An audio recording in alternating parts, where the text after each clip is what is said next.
इस आजादी दिवस पर तिरंगा तो लहराएगा, पर बीजेपी चाहेगी आपकी थाली में भी भगवा लहराए। जी हाँ, आज मांस बैन, कल आपकी राय बैन, धीरे धीरे मेन्यू से पूरी आजादी बैन। स्वतंत्रता दिवस आने से पहले देश के कई शहरों में एक अजीब सा आदेश जारी हुआ। 15 और 16 अगस्त को बूचड़खाने और मांस की दुकानें बंद रहेंगी। अब भला आजादी का जश्न मनाने और मांस खाने का क्या रिश्ता? लेकिन लगता है कुछ लोगों के लिए यह मौका भी राजनीति करने का एक और तरीका बन गया है। हैदराबाद के सांसद असदुद्दीन ओवैसी ने साफ कहा कि जीएचएमसी का यह आदेश न सिर्फ कठोर है बल्कि पूरी तरह असंवैधानिक भी है। उनका सवाल बड़ा सीधा था। तेलंगाना के 99% लोग मांस खाते हैं, तो उनके खान पान में दखल देने का हक किसने दिया? आजादी का मतलब यही है क्या कि सरकार बताएगी थाली में क्या रखना है और क्या नहीं? महाराष्ट्र में भी हाल कुछ ऐसे ही रहे। छत्रपति संभाजी नगर में 15 अगस्त को मांस की बिक्री पर रोक लगाने का आदेश आया तो उप मुख्यमंत्री अजित पवार ने ही सवाल खड़ा कर दिया। उन्होंने कहा, बड़े शहरों में हर धर्म और जाति के लोग रहते हैं, सबकी अपनी आदतें और संस्कृति हैं। अगर किसी धार्मिक मौके पर लोग खुद से मान ले तो ठीक, लेकिन जबरदस्ती किसी राष्ट्रीय पर्व पर ये रोक लगाना लोगों के लिए मुश्किल बन जाता है। ठाणे के पास कल्याण डोंबिवली में भी मांस पर रोक का आदेश आया तो आदित्य ठाकरे भड़क गए। उन्होंने साफ कहा कि नगर आयुक्त का काम सड़कों पर गड्ढे भरना है, लोगों की थाली में ताक झाक करना नहीं।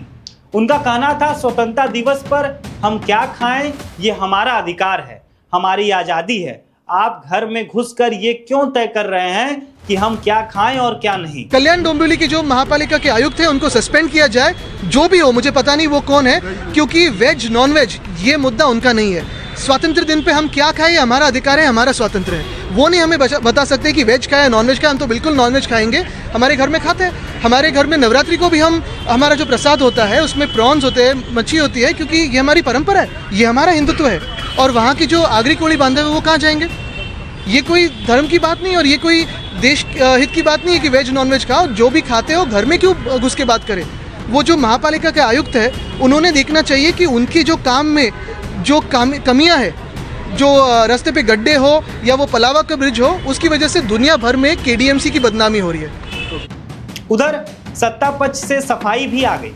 एकनाथ शिंदे की शिवसेना के प्रवक्ता अरुण सावंत बोले, राज्य सरकार ने तो कोई प्रतिबंध नहीं लगाया, ये तो स्थायी प्रशासन का फैसला है। लेकिन सवाल ये है कि ऐसे फैसले बार बार उन्हीं जगहों पर क्यों आते हैं जहां एक खास वोट बैंक को निशाना बनाया जा सकता है, और ये संयोग हमेशा बीजेपी की राजनीति के साथ क्यों बैठ जाता है? असल मुद्दा सिर्फ मांस पर रोक नहीं है, बात इस सोच की है जो लोगों की व्यक्तिगत आज़ादी में धीरे धीरे सेंध लगाती है।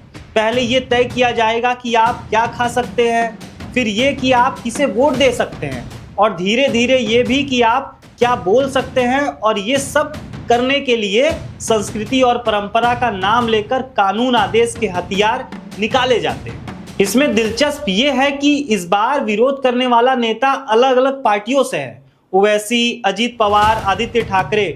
मतलब बात सिर्फ राजनीति की नहीं, लोगों के हक की है। लेकिन बीजेपी को शायद यही डर है कि जब लोग अपनी पसंद नापसंद खुद तय कर लेंगे तो बाकी मुद्दों पर भी सवाल पूछेंगे। स्वतंत्रता दिवस पर देश तिरंगा लहराता है, लोग आज़ादी का जश्न मनाते हैं, लेकिन क्या ये आज़ादी अधूरी नहीं लगती अगर सरकार या उसका तंत्र ये बताए कि आपकी प्लेट में क्या होना चाहिए? असली आज़ादी वही होगी जब लोग अपने खान पान, अपनी राय और अपने फैसले खुद ले सके, बिना किसी डर और बिना किसी रोक टोक के। आज मांस पर रोक है, कल शायद कुछ और अगर लोगों ने इस चुपचाप चल रहे खेल को नहीं समझा तो धीरे धीरे ये आदेश आपकी थाली से निकलकर आपके घर, आपके वोट और आपकी आवाज़ तक पहुंच जाएगा, और फिर सिर्फ मांस नहीं, पूरी आज़ादी मेन्यू से गायब हो जाएगी। तो सोच समझकर फैसला लीजिए और अपनी राय हमें कमेंट में जरूर बताइए। और आपने हमारे चैनल को सब्सक्राइब नहीं किया है तो सब्सक्राइब कर ले, और वीडियो अच्छी लगी हो तो शेयर जरूर करिएगा। धन्यवाद।